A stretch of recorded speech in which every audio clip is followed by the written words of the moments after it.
Hey, Jason, Nico from Cliff Jones RV here in Sealy. Want to make a video for you on your brand new R-Pod with the technician Tommy, who got your R-Pod ready. So we'll be going through the basic operation with you right now. Okay. Good afternoon. I'm going to go over the, like Nico said, the basic operation of how to set it up and where the location is for different appliances in your unit. So up front, we've got a tongue jack. It's an electric tongue jack. It goes up and down to get your trailer level once you get it in place in your RV spot. It also does have a convenience light here in front. You need to use that. Up the front, you got the 2-inch ball, 2 safety chains. This is the breakaway cable, which is tied separately to your tow vehicle. In case you would come unhitched for your tow vehicle, this would pull a plunger. It would lock your brakes up on your RV. And last but not least, you have a 7-way connector that hooks up to your tow vehicle as well to provide lighting and brakes and so forth. Here we have a 20-pound propane tank. This is fully topped off except for what I'm going to show you inside. It is lashed in place with a wing nut and screw. So just undo the wing nut, pull it off, undo your hose, and you can get the bottle refilled. I do recommend refilling them instead of exchanging them because you have a 12-year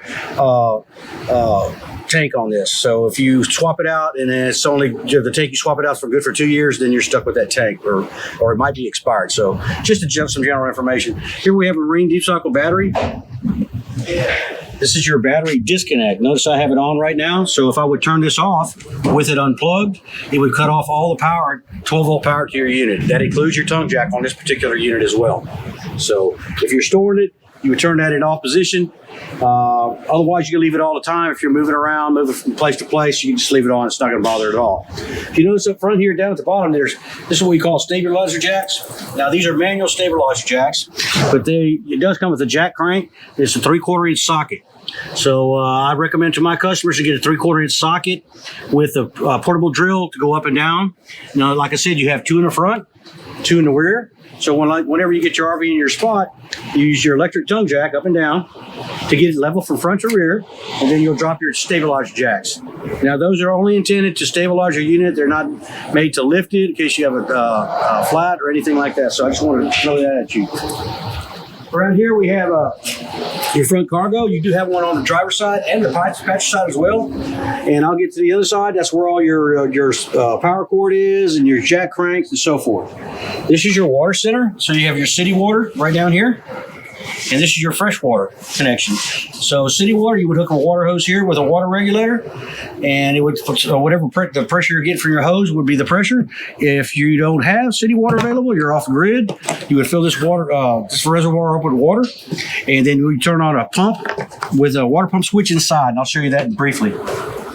Down here, we're going to have your underneath your unit, and if you look way underneath there, I don't know if you can get to it, there's your freshwater drain. It's got that little cap. So if you have water in your freshwater tank and you want to get rid of it, dump it, just open that cap and let it come out. This is your vent for your stove. So right now it is open. So I do recommend closing it up when you're traveling. This is your refrigerator vent. There's no storage in here. It's just the controls for the refrigerator. It's got a gas valve, 120-volt outlet, 12 volts. That's for us, basically a service area. This is your in and out intake for your heater, for your heat. So I recommend getting a bug screen for this to put over it so you don't have any bugs or anything that will make a nest in there and block it. This is where your short cord is. Notice it is a 30 amp, 120 volt. So the cord looks a little bit different where you plug it into the outlet. So just make sure this is a 120 volt unit. Cable satellite hookup, if you have that available, that goes into the inside of your unit. This is your sewer area. So you do have your dump here. So this is where your sewer hose would go. This gray is for your gray water tank, and it's noted on your monitor panel. So this is like your shower water, sink water. Right over here, you have the black handle. The black handle goes to your toilet, so that's for your toilet only. So, and under normal circumstances, since this unit is equipped with a black tank flush, you're going to have to always leave your black tank closed at all times. So always start off with a little water in there and throw a bio pad in there for the smell and help break down the matter. Now, if you're hooked up to a facility that you can dump straight into a tank, you can leave this open all the time. because it's just soap water or just regular wastewater.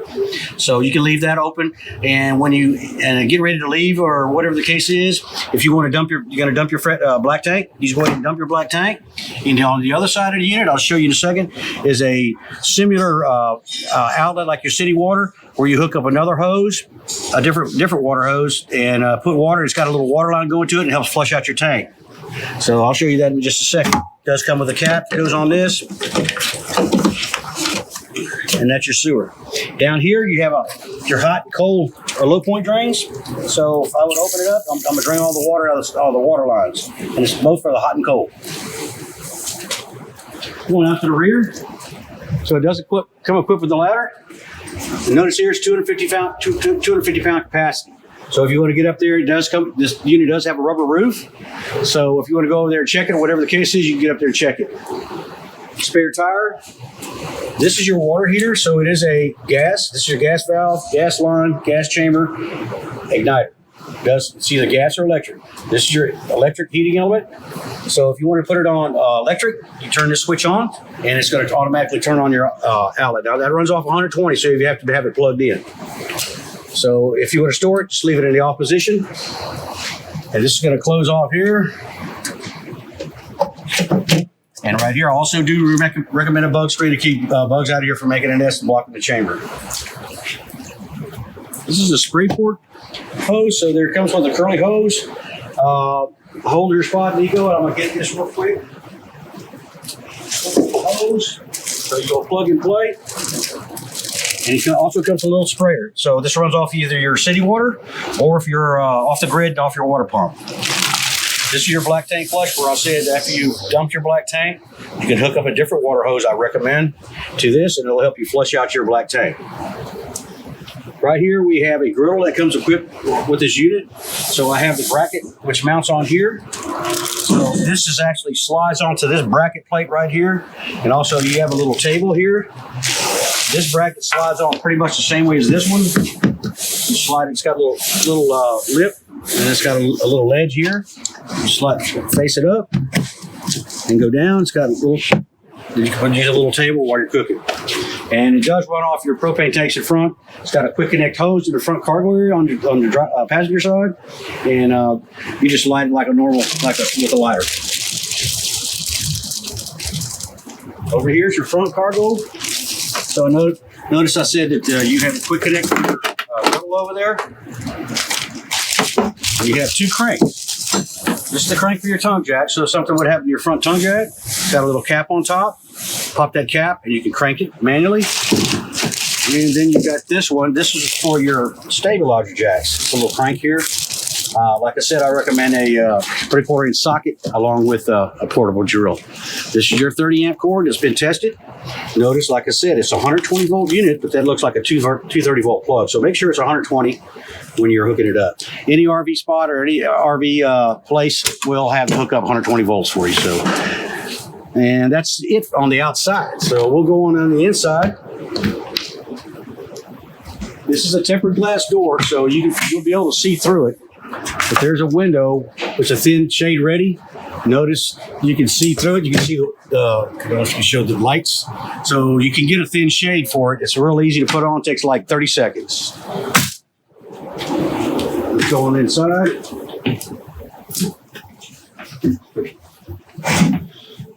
So I don't know if Nico showed. I'm sure you've been researching it all. So this will fold into, just go down right here, and then your bed will fold down right here. Very easy. And it opens up to a nice little bed. Got two wardrobes, one on each side. Got lights inside there. Got USB and 120 volt outlet on each side. Just go back like that. Got some space. You also have space down here for storage. Well, when he travels, it's supposed to be down, right? That's correct. And then you have your cabinet on each side.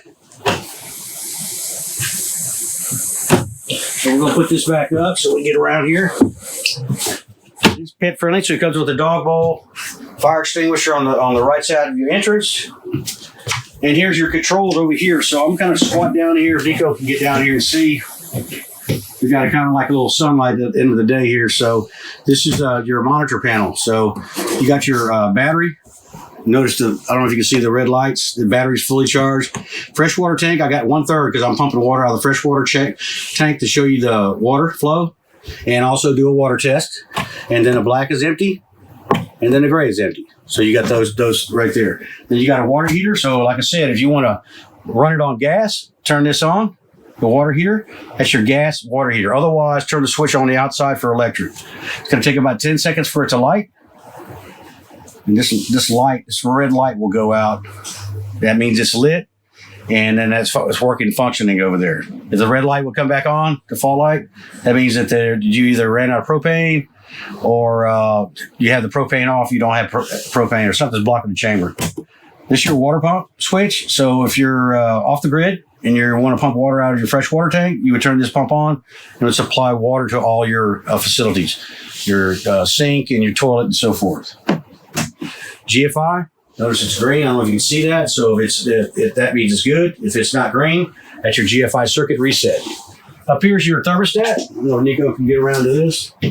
So you got a functional, like a residential thermostat on, low fan, high fan, low cool, high cool, low auto. I recommend on high auto cool, and then it also runs your heat. So we'll put it on low auto cool, and then select your temperatures. Your sink, instead of running off the pump, that's water pressure from the pump. I got the pump turned off, so we'll turn it on. Show you that the pump's working. Notice if I turn the pump off, your water pressure is going to go. So this unit has been fully 48-hour water tested. It's been sitting in my bay for a couple of days, so I want to make sure everything's good for you when it goes delivered to you. Up here you have some above kitchen storage. All your manuals and so forth, remotes and everything are up the top on the right-hand side. Vent hood, and then you got a fan. Now this stove is lit by a lighter, so you would put it in the light position and then use the lighter to do it. I've also tested the gas for 48 hours for any leaks. Then you have this does not come with the oven, so they have what they call a convected oven, but it's a convected oven / microwave, so it serves both purposes. So it's all your stuff is inside, all your manuals and everything, so forth. You have some space down here underneath the kitchen. It's your dinette. Now your dinette will make it into a small little bed. So you would take the legs off the table and go ahead and put the table on this little brackets, and then you position your cushions to make it to a nice little bed, twin bed. You got above dinette storage, 3 spots, quite a bit of space. You got 2 lights. Now you got all these lights underneath here.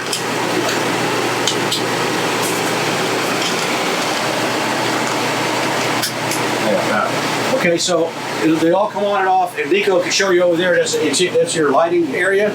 So you got an interior light. So everything goes off with one switch, except for your kitchen light. Then you got your awning light. Is that correct? Right there. There's an awning light.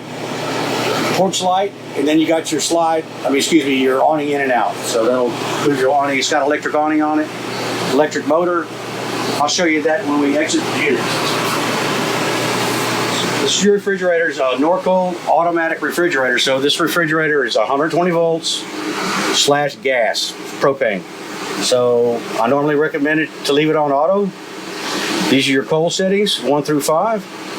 Right in the middle is probably going to give you about 40 degrees and about 16 up in the freezer. This particular model, this automatic refrigerator, is going to take let's say if the 70 degrees inside here, it's probably going to take a good 6 to 8 hours. If it's warmer, it's going to take 24 hours to get it cold. So you see you have access to this, and it's all been temperature controlled. Been running for 2 days, making sure everything's working good for you. So if something would happen, if you leave it on an auto position and you lose power and it comes unplugged, as long as you have a charged battery and your propane's turned on, it'll automatically go to gas. Down here is your breaker box for your unit. So it's like these are your 120 volt breakers for all your appliances, your AC, your convected oven, anything 120 volts. These are your 12 volt fuses. Those 12 volt fuses are for like your awning motor, your lights, and so forth. And it has it all mapped out here what they are. So I would keep some miscellaneous fuses, 10 and 15s, along with you in the unit if you're traveling. Right underneath the convected oven is what they call the CO2 detector. Notice it's green, so that means it's working. But it flashes real fast, red, that means you need to evacuate and find the root of the problem. It does come with a vacuum cleaner. It's going to be a little noisy. Sweep stuff here and go ahead and sweep it in there and get rid of it. It does not come with a hose, but I think if you, I don't know if Nico's looked into it before, if you go on site, you might be able to get a vac hose for it, I'm not sure.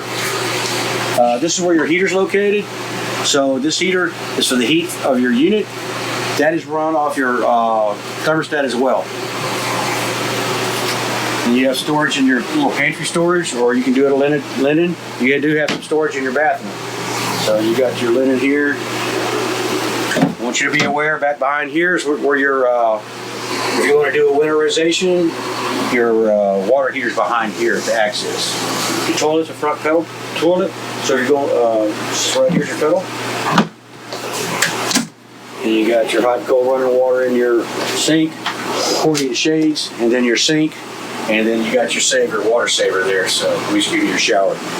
This little vent area right here is for service access, and it has a little storage down here. And of course a sliding door. Now this needs to be locked at all times when you're traveling, so it doesn't flop back and forth.